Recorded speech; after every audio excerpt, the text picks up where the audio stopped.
Udah kelihatan belum ya? Udah dok. Oke,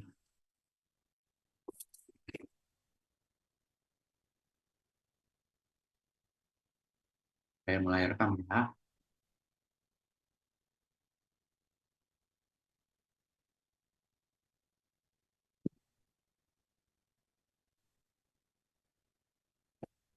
Recording in progress.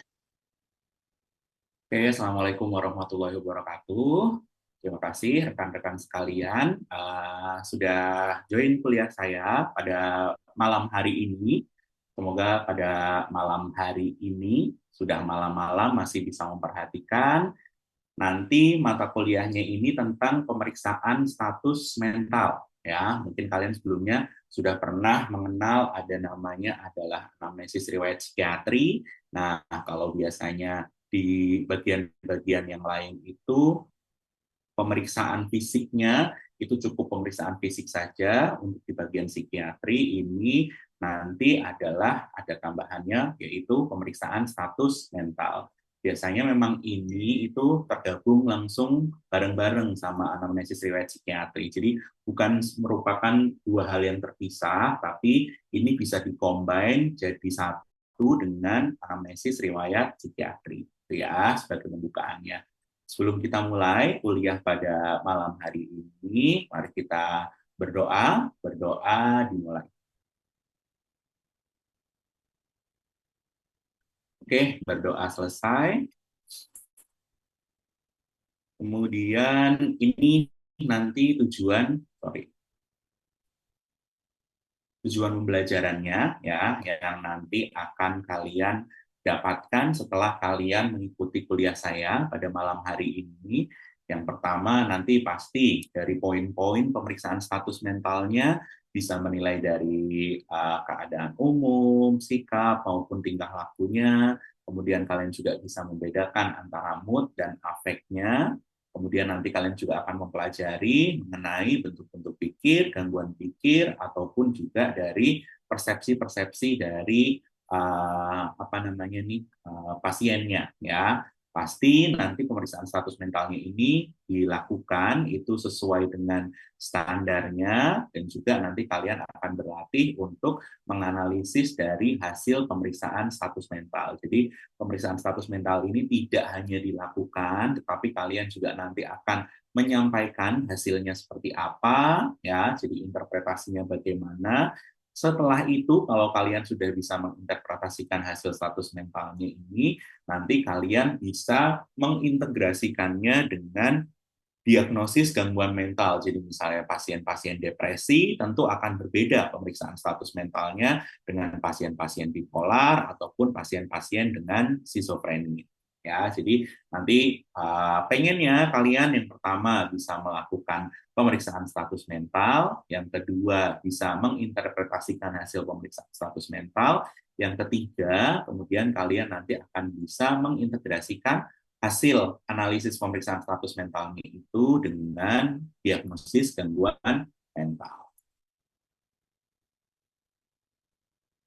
Terus ini nanti outlines-nya, nanti akan ada pendahuluan, kemudian poin-poin dari pemeriksaan status mental, kemudian sampai ke nanti tindak lanjut apa aja yang harus kalian pelajari. Ya, yang pertama pendahuluannya terlebih dahulu sebelum kita cari tahu apa aja poin-poinnya, kalian juga harus tahu maksudnya pemeriksaan status mental ini apa ya. Pemeriksaan status mental ini merupakan bagian dari pemeriksaan klinis psikiatri yang menggambarkan jumlah total observasi pemeriksa dan juga kesan pemeriksa tentang pasien. Ya, jadi memang benar-benar kalian harus mengamati, benar-benar kalian harus memeriksa, dan kalian bisa mendapatkan kesimpulan dari hasil pengamatan dan hasil pemeriksaan kalian. Biasanya setiap follow up pasti akan kemungkinan bisa berbeda dari hasil pemeriksaan kalian sebelumnya, sehingga tetap dibutuhkan follow up yang berlangsung terus-menerus untuk memeriksa pasien-pasien dengan gangguan mental. Ya, yang pertama ini poin-poinnya kalau berdasarkan buku Kaplan ya, kalau kalian lihat di buku Kaplan ini poin-poin atau elemen-elemennya apa saja.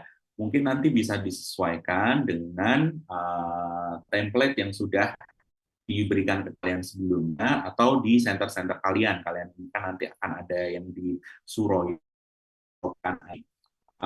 no, ya nanti disesuaikan template-nya. Tapi perbedaan template itu merupakan bukan satu masalah, bisa variasi. Yang adalah keadaan umumnya terlebih dahulu, ya tampilannya seperti apa dan juga perilakunya, ya. Kemudian juga bisa mencakup dari kontak mata, ya. Di lebih banyak belajar pemeriksaan mata pada pasien yang anak, ya, di poli anak, dan nanti kalian aktif pasien-pasien dengan gangguan autis. Nah, gangguan autis ini karena memang salah satu pedoman diagnosisnya ini dilihat adalah kontak matanya, sehingga hal ini merupakan suatu yang penting. Tapi ini juga tidak melulu hanya pada pasien anak saja. Jadi pada pasien-pasien dewasa yang mungkin depresi, yang mungkin memang ada anhedonia, anenergia, seperti itu, pasti kontak matanya akan lebih menurun dibandingkan dengan pasien-pasien dengan gangguan mental yang lain. Kemudian nanti kalian juga ada memeriksa tentang aktivitas motorik. Ya, aktivitas motoriknya ini seperti apa? Apakah pasiennya ini sangat hiperaktif sekali, ataupun misalnya pasiennya ini hipoaktif. Kemudian nanti akan ada pemeriksaan mood dan afek, pembicaraan, kemudian pikiran, kemudian persepsi, dan juga nanti tentang kognisi, insight, ataupun judgment. Ya, kita mulai dulu dari keadaan umumnya terlebih dahulu, ya, appearance-nya terlebih dahulu. Setidaknya minimal kalian bisa menentukan apakah pasiennya ini laki-laki atau perempuan, ya. Kemudian bagaimana kesannya, apakah sesuai dengan usianya atau tidak, ya. Mungkin pada pasien-pasien RM nanti yang di Suroyo akan banyak menemui pasien-pasien dengan retardasi mental atau intellectual disability, dia mungkin nanti tampak tidak sesuai dengan usianya, biasanya seringnya adalah tampak lebih seperti anak-anak, ya. Jadi lebih muda daripada usianya itu bisa juga, ya. Kemudian perawatan diri, ya, perawatan diri ini juga penting untuk menilai apakah ada daya atau tidak, ya. Mungkin pada pasien-pasien psikotik seperti itu nanti banyak yang dia ini hendayanya sudah sangat berat, hendaya perawatan dirinya juga jelek, sehingga nanti perawatan dirinya akan buruk atau kurang. Dan yang pasien-pasien bipolar yang sedang saat fase manik, ya, perawatan dirinya mungkin akan baik sekali, bahkan dia juga akan tampil mungkin menor, bajunya berwarna-warni sekali, kemudian make up-nya full seperti itu, ya. Mungkin juga pakai aksesoris-aksesoris. Nah, itu bisa dimunculkan di bagian keadaan umum. Kemudian selanjutnya adalah pemeriksaan sikap dan tingkah laku, ya. Sikapnya ini adalah sikap terhadap pemeriksa, ya. Bagaimana dia, kooperatifkah ataupun non kooperatif. Kooperatif itu berarti masih bisa diajak untuk wawancara, masih bisa diajak untuk diperiksa. Kalau non kooperatif ini berarti dia tidak bisa diperiksa sama sekali. Jangan berpikir kalau yang non kooperatif ini selalu yang pasien-pasien mungkin yang dengan gangguan psikotik yang agresif seperti itu, yang mau memukul, kemudian mau kabur, kayak gitu, semua pasti non-kooperatif. Yang non-kooperatif ini mungkin juga bisa pasien-pasien yang mungkin dengan depresi berat, sampai dia reming ini kan berarti dia mungkin nggak mau ngomong sama sekali atau ngomongnya sedikit-sedikit, bisa juga sampai mutisme. Nah, kalau sudah mutisme seperti itu juga sikapnya pasti non-kooperatif. Karena kita sebenarnya juga nggak dapat apa-apa kan, ditanyain pasiennya diem aja, terus habis itu kita periksa, mau lihat mimik mukanya seperti apa, mimik mukanya juga ternyata datar. Nah, ini adalah salah satu poin dari sikap yang non-kooperatif. Sedangkan untuk tingkah laku, ini yang tadi saya ceritakan, apakah memang aktivitas motoriknya ini masih normal atau normal aktif. Mungkin pada pasien-pasien depresi ini bisa hipoaktif, pergerakannya dia jadi lebih lambat, kayak gitu. Kemudian ataukah dia hiperaktif, mungkin pasien-pasien yang lagi gangguan manik. Nah, itu mungkin dia harus jalan-jalan kemana-mana, tangannya gerak-gerak. Pasien-pasien cemas ini juga mungkin kalau banyak menggerakkan tangannya juga bisa disebut dengan hiperaktif. Kemudian di poin sikap dan tingkah laku ini kalian juga bisa memeriksa aktivitas motorik yang lainnya, yang misalnya tanda khas. Misalnya adalah pada pasien-pasien schizofren yang kataton, ya, yang badannya kaku seperti itu. Nah, itu dituliskannya adalah di poin tingkah laku, ya. Bisa juga kita bisa lihat videonya di sini, nanti ada namanya waxy flexibility atau fleksibilitas serea. Kita coba ini seperti apa untuk pemeriksaan An fleksibilitas example of waxy serea. flexibility. Di kalian suaranya kedengeran juga nggak dari videonya? Tadi saya lupa ngecentangnya. Oke, aman. Here, I'm going to examine this arm. Could you relax it?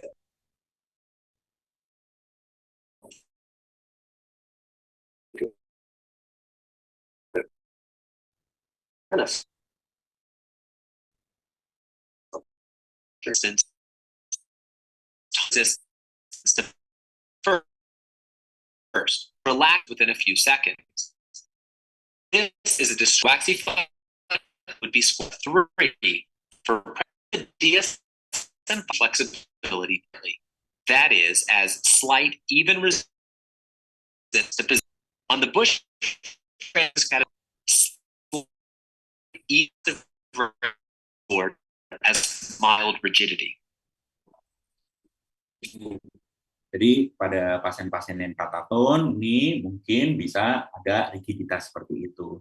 Bisa juga kalau misalnya fleksibilitas serea adalah kalian bisa memposisikan ekstremitasnya pasien pada posisi-posisi tertentu seperti itu ya.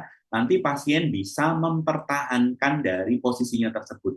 Kenapa disebut waxy? Waxy ini jadi kayak lilin kalau kalian main lilin yang masih dia lunak seperti itu kan kalian bisa memposisikan pada bentuk-bentuk tertentu. Nah, ini di pasien juga bisa. Saya misalnya ada ya dia. Oke, misalnya memposisikan dia seperti ini.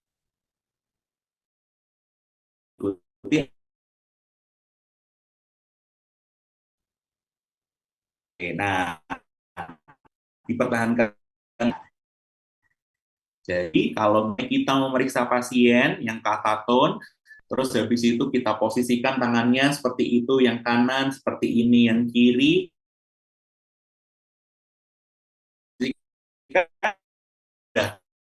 Kalau orang yang kataton karena memang dia ada rigiditas, kekakuan, posisikan posisi seperti itu, dia pasti akan tetap mempertahankan dalam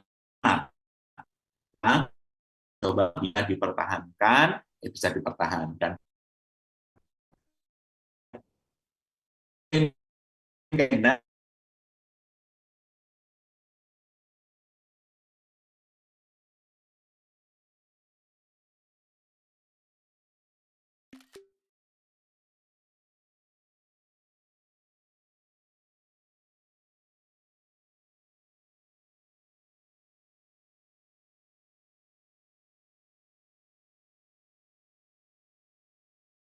Recording in progress. Harus gitu ya. Nanti itu bisa dituliskan serea ditulis tingkah laku, misalnya dia hipoaktif, fleksibilitas serea positif. Kemudian selanjutnya adalah mood dan affect ya. Nah, bedanya di mana sih mood? Kalau ini oleh pasien ya. Jadi kita menuliskannya jawaban pasiennya apa. Semacam kayak sedih dok, saya seneng dok, saya lagi biasa aja, kok rasanya baik, ditulis sesuai dengan perkataannya pasien, karena itu yang menggambarkan adalah diri pasien sendiri. Berbeda dengan afek, kalau afek ini adalah display atau tampilan dari emosinya pasien, ya. Jadi kita yang menilai, jadi pakai bahasanya kita, ya. Kalau misalnya ternyata sama dengan apa yang ada moodnya, dituliskan sesuai aja. Misalnya pasien tadi bilang sedih dan ternyata afeknya juga tampak sedih sesuai. afeknya sedih kayak gitu ya. Afeknya ini contohnya adalah kalau misalnya afeknya luas ya, itu dia berarti bisa berbagai macam afek. Contohnya gimana? Contohnya adalah misalnya dia lagi cerita tentang hal-hal yang menyenangkan, dia afeknya adalah senang. Tapi kalau misalnya cerita lagi yang sedih-sedih, dia afeknya sedih. Ini afeknya boleh disebut dengan luas, ya. Tapi kalau afeknya itu lawannya adalah menyempit, nah itu dia bisa salah satu afek saja. Jadi misalnya contohnya adalah pada pasien depresi, ya. Mungkin pada pasien-pasien depresi yang depresi itu afeknya hanya muncul yang sedih saja. Kita boleh menuliskan afeknya ini sedih saja atau afeknya menyempit karena bisanya sedih aja. Pada saat cerita senang gitu ya dia mukanya tetap sedih, nggak malah jadi senang gitu ya. Jadi afeknya boleh dituliskan menyempit atau memang sedih saja ya. Terus habis itu kalau misalnya pada gangguan-gangguan psikotik, misalnya pasien-pasien skizofrenia itu mungkin afeknya jadi tambah parah lagi ya. Kalau berdasarkan tingkat keparahannya ini mungkin afeknya bisa yang pertama adalah datar, kemudian yang kedua adalah tumpul. Nah, itu ya. Jadi kayak topeng kayak gini ya, kita nggak bisa tahu nih orang lagi sedih, nih orang lagi senang, nggak tahu ya. Bisa sampai datar atau masih menumpul. Nah, terus untuk afek ini dia kita melihatnya selain disebutkan afeknya apa, dilihat apakah terdapat kesesuaian antara mood dan afek. Ya, kesesuaiannya gimana nih? Tadi maksudnya adalah kalau misalnya moodnya sedih, afeknya berarti adalah sedih juga. Nah, berarti afeknya ditulisnya sedih dan appropriate itu juga boleh. Appropriate itu maksudnya adalah sesuai, ya. Bisa juga pada pasien-pasien yang schizofren atau gangguan psikotik seperti itu, bisa ditulis afeknya inappropriate, ceritanya sedih-sedih banget, tapi kok dia ceritanya sambil ketawa-ketawa. Nah, itu berarti adalah afeknya inappropriate. Itu yang perlu diperhatikan untuk afek. Yang pertama adalah tentang kesesuaiannya. Yang kedua, apakah dia ini kongruen terhadap mood-nya atau tidak. Ya, maksudnya gimana mood kongruen ini ya berarti tadi sebenarnya kesesuaiannya juga. Kalau misalnya pasiennya sedih, mood kongruen ya berarti afeknya juga sesuai. Kalau misalnya pasiennya lagi nggak sedih, dia mood kongruen, itu ya berarti ya wis, jadi harusnya dia ya senang-senang. Gitu. Terus habis itu poin selanjutnya adalah pikiran dan persepsi. Ya, untuk pikiran ini nanti akan dibagi menjadi tiga. Yang pertama adalah bentuk pikirnya, kemudian adalah isi pikirnya, dan juga ada arus pikir. Untuk bentuk pikir ini nanti kita mengklasifikasikannya lebih enak. Nanti apakah bentuk pikirnya ini dia non-realistis ataukah realistis. Taunya gimana nih bentuk pikirnya non-realistis atau realistis? Nah, kita harus memeriksa dari poin-poin di bawahnya terlebih dahulu untuk bisa menentukan apakah pikirannya ini realistis atau non-realistis. Yang pertama yang diperiksa apa? Adalah dari isi pikirnya. Ya, isi pikirnya kalau misalnya memang masih realistis, ini masih bisa berupa suatu ide-ide, ya. Ide-idenya apa saja? Mungkin pada pasien depresi ada ide-ide kesedihan, bisa juga ada ide bunuh diri, gitu, ya. Kalau pada pasien cemas, ide kecemasan, kayak gitu. Kalau misalnya omongannya nggak cuma itu saja, itu masih boleh ditulis ide. Tapi kalau sudah ngomongnya balik akan ke tema itu terus, kita menyebutnya adalah suatu preokupasi. Ya, jadi isi pikir preokupasi bunuh diri. Nah, berarti orang ini ngomongnya akan balik terus ke masalah bunuh diri. Itu boleh ditulis preokupasinya dia bunuh diri. Ya, preokupasi misalnya atau pasien-pasien OCD ya, dia ada pikiran-pikiran obsesif. Nah, itu boleh ditulis isi pikirnya obsesif. Obsesif terhadap apa? Misalnya obsesif terhadap cuci tangan, obsesif terhadap germs atau bakteri-bakteri seperti itu. Nah, itu bisa jadi seperti itu juga ya.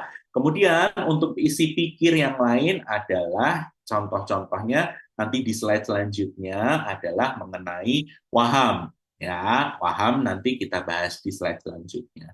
Kemudian kita lanjut dulu adalah arus pikir. Ya, arus pikir atau proses pikir atau progresi pikir sama saja semuanya. Ya, ini adalah bagaimana pasien ini merangkai pembicaraannya.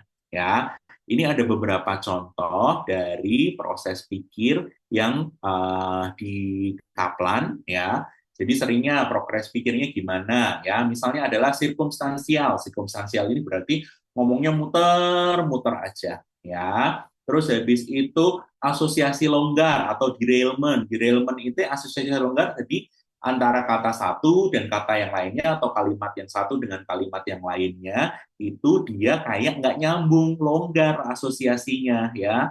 Nah, jadi makanya bikin kita bingung.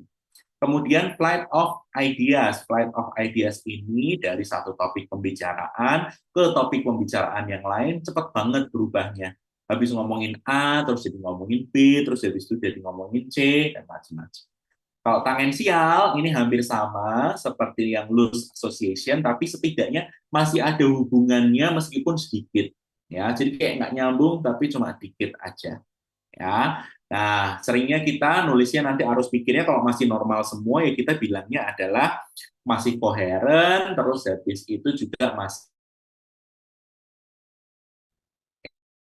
kalau misalnya sudah susah kita bingung ini ngomong apa, udah kayak salah. Salad ini kan campur-campuran dari macam-macam sayur atau buah gitu ya. Nah, tapi kita nyebutnya adalah word salad ya. Jadi salad dari kata-kata itu sudah bisa sebut kita ya. Jadi menulisnya adalah dari inkoherensi. Kemudian selanjutnya adalah persepsi. Persepsi ini apa yang dirasakan oleh pasien ya. Coba saya tanya nih, Daiva. Kalau Daiva lihat gambar yang ada di sini, gambar apa Daiva? Semenjak dokter, kalau menurut saya itu gambar burung ada paruhnya. Gambar burung ada paruhnya. Oke, menurut persepsinya Daiva ini adalah Terus burung ada paruhnya kayak paruhnya. buka gitu dokter. Oke, boleh, enggak apa-apa. Terus, Avan, kalau menurut Avan, ini gambar apa, Avan? Seperti bebek dong. Bebek. Kalau Ari Sasono, Seperti kelinci dokter. seperti kelinci. Oke, ya. Jadi ada dua ini ya, ada dua persepsi ya. Satunya seperti unggas, tadi ada yang bilang burung, ada yang bilang bebek, satunya lagi mirip kelinci. Mungkin ada yang melihat bukan burung atau bebek ataupun bukan kelinci, boleh diberikan reaksinya tangan biar saya tunjuk. Ada yang melihatnya bukan bebek ataupun bukan kelinci, atau salah satu aja, bebek dan kelinci. Nggak ada yang lain? Oke. Sebenarnya yang benar mana? Nggak ada yang benar, nggak ada yang salah, karena persepsinya dari masing-masing. Ya. Kalau misalnya mau dilihat dari sini, ini paruhnya, ya benar, ini dia unggas bebek ya. Tapi kalau misalnya dilihat ini dia hidung dan mulutnya, ini telinganya kelincinya, ini juga akan benar ya. Jadi nggak bisa salah nih karena persepsinya orang pasti akan berbeda-beda. Nah, ini yang menjadi dasar kita untuk bisa memahami dari persepsi ini ya. Jadi jangan kamu bayangkan kalau misalnya pasien ngomong apa pakai persepsinya kamu ya, tapi coba kamu lihat dari persepsi pasien. Ya, ini pembagiannya ada apa saja? Yang pertama ada ilusi dan halusinasi. Ini yang paling gampang membedakannya. Bedanya ada di mana? Bedanya ada di objeknya. Ya, kalau ilusi ini ada objeknya, tapi pasiennya melihatnya suatu hal yang lain. Jadi misalnya contohnya nih, si siapa nih? Ciba, misalnya pas lagi lewat sawah, ada orang-orangan sawah, kelihatan nih orang-orangan sawah. Tapi si Ciba ngelihatnya bukan orang-orangan sawah. Si Ciba ngelihatnya apa nih? Berarti ada putih-putih di sawah, ngelihatnya apa Ciba? Di dalam pikiran kamu.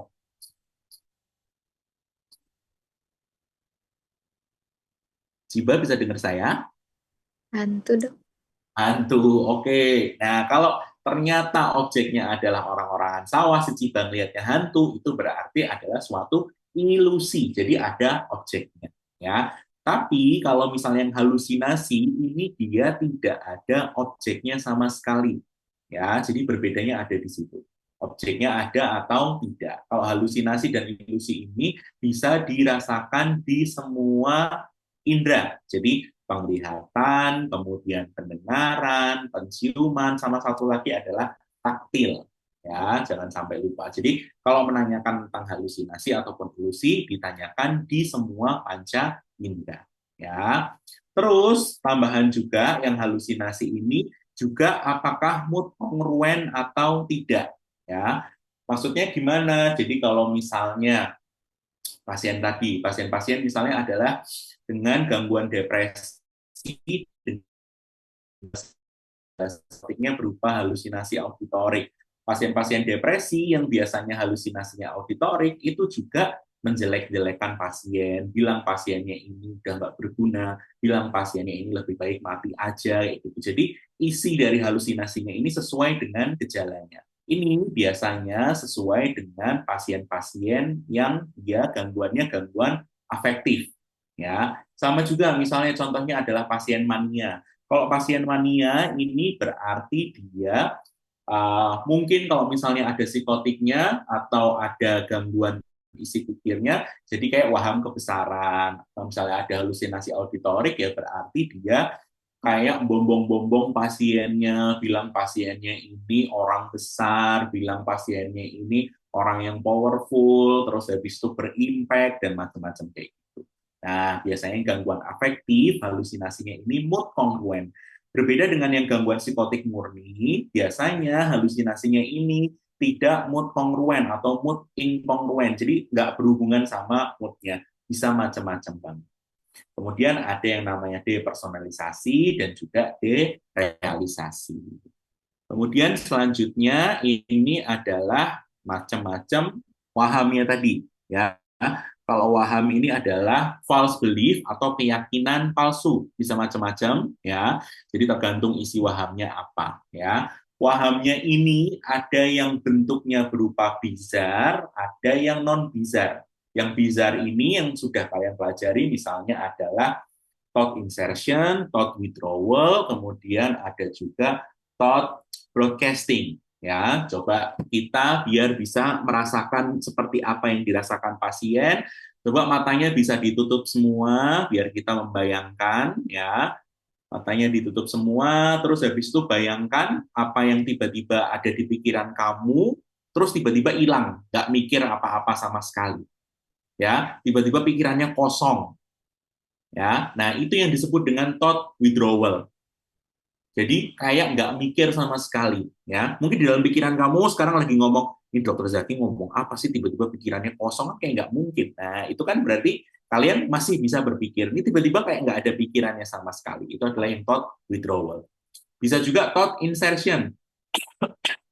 Thought insertion ini pikirannya tiba-tiba dimasuki oleh pikiran yang lainnya, yang dia merasa asing dengan pikirannya yang masuk itu. Dia merasa kayak ini bukan pikiran siapa. Kalau ketambahan lagi jadi thought control ya berarti pikiran yang asingnya itu dia yang mengendalikan dari pikirannya pasien atau mengendalikan gerak-geriknya pasien. Itu nanti jadi biasanya bisa combine thought insertion kemudian thought control.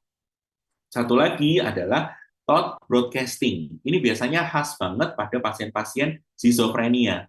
Thought broadcasting ini dia adalah yakin bahwa pikirannya dia ini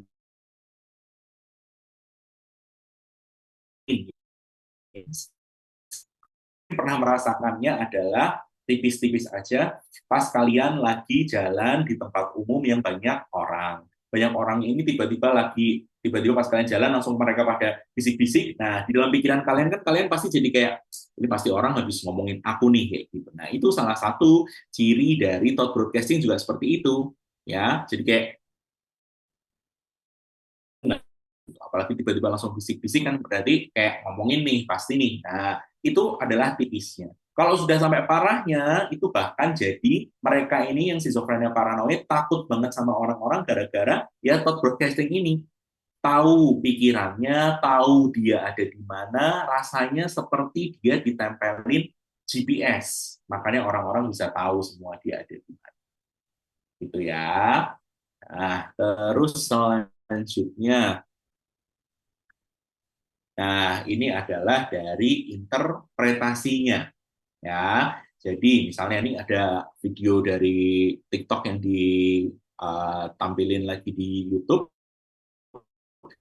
Kita lihat ya, mbak-mbaknya ini kalau dia depresi, itu yang dirasakan apa saja.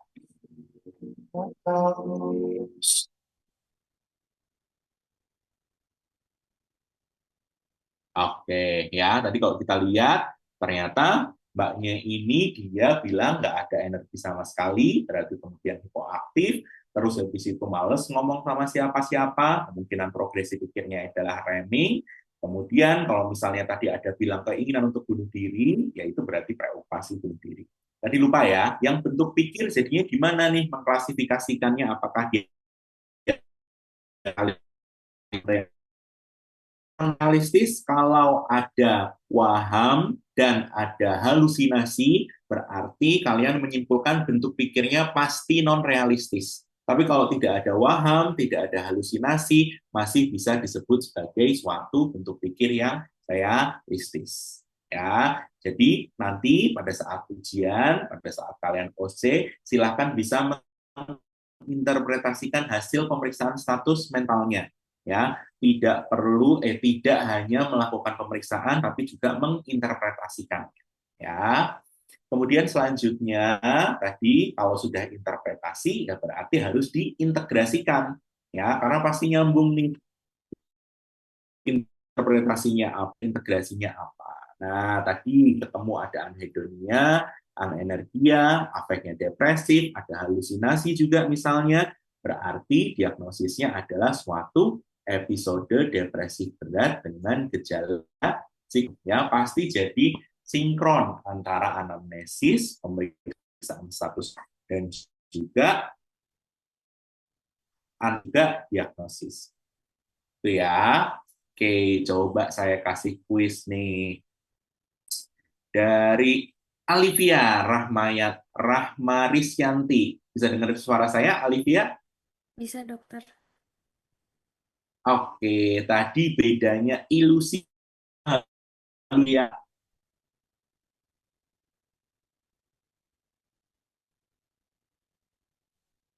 Apa bedanya, Alivia? Ilusi dan halusinasi. Ada di poin apanya?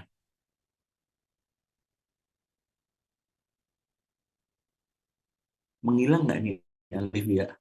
Kalau ilusi itu ada stimulusnya, kalau halusinasi itu nggak ada objeknya sama stimulusnya. Oke, benar ya. Jadi tidak adanya di objeknya. Ilusi ada objeknya, halusinasi dia nggak ada objeknya.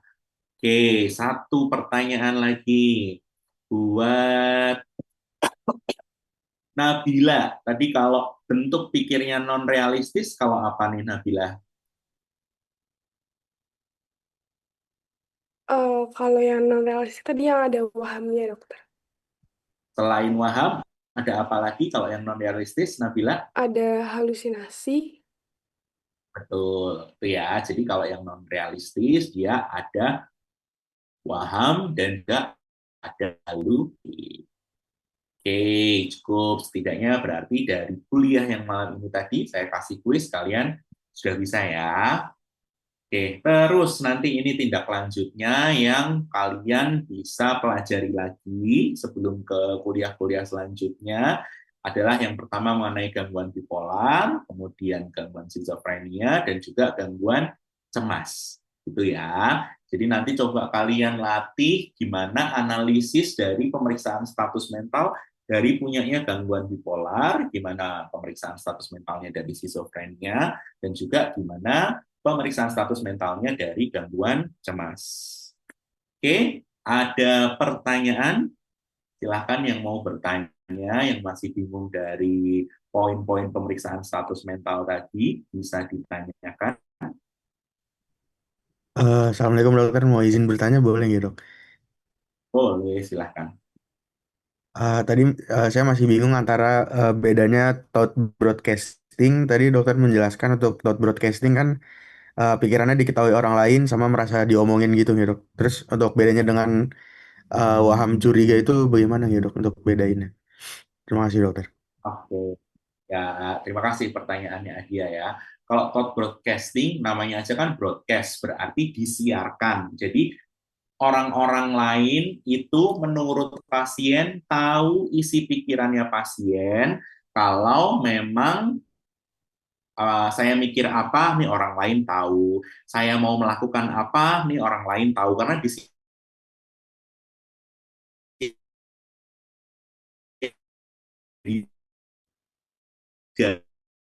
ini curiganya bisa macam-macam banget ya. Curiga sama orang lain, misalnya waham curiganya dia curiga mau dibunuh, misalnya bisa jadi persekutori. Curiga kalau misalnya mungkin yang enteng-enteng, misalnya curiga yang dia diomongin gitu, dia bisa juga curiga. Tapi ini berbeda dengan yang broadcasting, curiganya ini dia tidak meyakini orang ini tahu isi pikirnya apa. Dia cuma curiga, oh dia kayaknya ngomongin aku kayak gitu ya. Berbeda dengan yang broadcasting yang benar-benar tahu isi pikirnya apa. Taunya dia ngomongin ya gara-gara di dalam pikirannya dia lagi diomongin sehingga orang lain tahu, makanya akhirnya ngomongin. Gitu Adia. Sudah jelas Adia? Oh ya, sampun dokter. Terima kasih atas jawabannya dok. Oke. Ada lagi pertanyaan? Masih ada 2 menit lagi. Kalau masih ada pertanyaan, cukup? Oke, kalau cukup, kita selesaikan kuliah yang pada malam hari ini. Terima kasih. Assalamualaikum warahmatullahi wabarakatuh. Kita tutup dengan doa kifaratul majelis.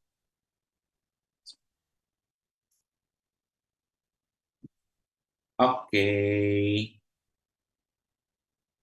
Recording stopped.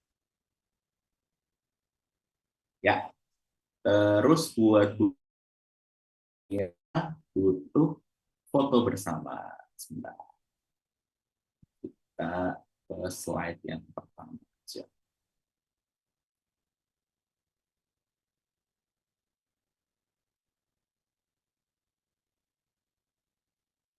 Oke. Saya ya.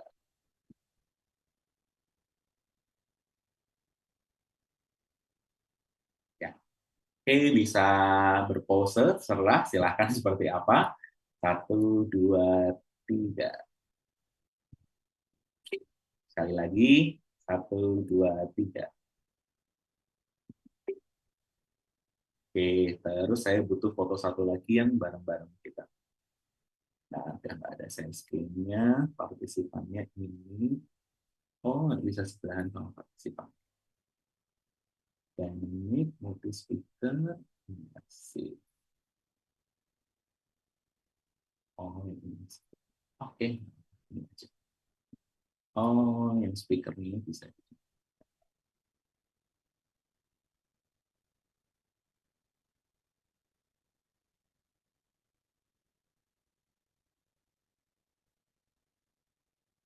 Nah,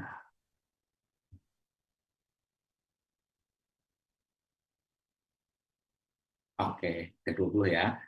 Oke, mau gaya gimana dulu, terserah kalian. 1, 2, 3. Sekali lagi. 1, 2, 3. Oke, terima kasih teman-teman semua. Ini nggak pas di recording, kalau mau ada pertanyaan yang masih bingung tentang pemeriksaan status mental, boleh kalian tanya, mau tanya apa? Nggak ada? Cukup? Sudah jelas semua? Yang nanti kita buktikan pada saat OC ya. Oh ya, satu lagi.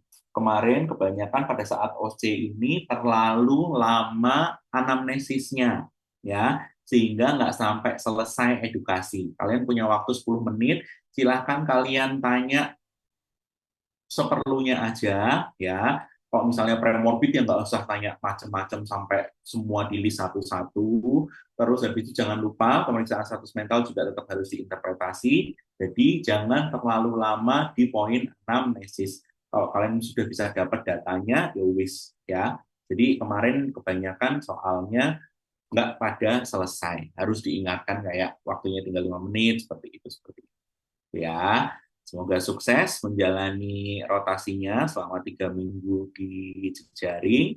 Nanti jangan lupa yang amino setiap Sabtu nanti maju tugas ya, bisa dengan saya ataupun dengan Dr. Eli. Nanti yang dengan Dr. Eli silahkan menghubungi beliau sendiri mau seperti apa maju tugasnya. Kalau nggak salah Dr. Eli, tapi pada saat libur Idul Adha itu beliau cuti. Jadi mungkin pada saat yang weekend itu beliau nggak bisa. Ya. Terima kasih, saya tutup. Assalamualaikum warahmatullahi wabarakatuh. Waalaikumsalam warahmatullahi wabarakatuh. Makasih Terima banyak, kasih banyak dokter. dokter. Ya.